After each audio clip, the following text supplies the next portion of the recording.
In today's video, I'm gonna be walking through how to post multiple photos with music on Instagram. Go ahead and launch the Instagram app. From Instagram, tap on this plus icon to create a new post. Here, make sure to select post and then enable select multiple options. And now go ahead and select multiple photos to post. Tap on next. And here we can see I've successfully added total 3 photos. And now you can tap on filter to add filter to your images just like this. And to add a music, tap on this music option. And then from this music list, you can go ahead and select a music.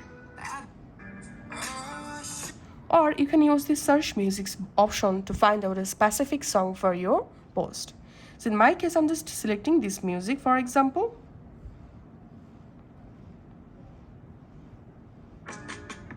And then you can crop the music from here. And you can also change the music duration. Then just tap on done. Tap on next. And then just tap on share to post on your Instagram. Once posted, I'm going to my profile and here I have a post with multiple photos and music.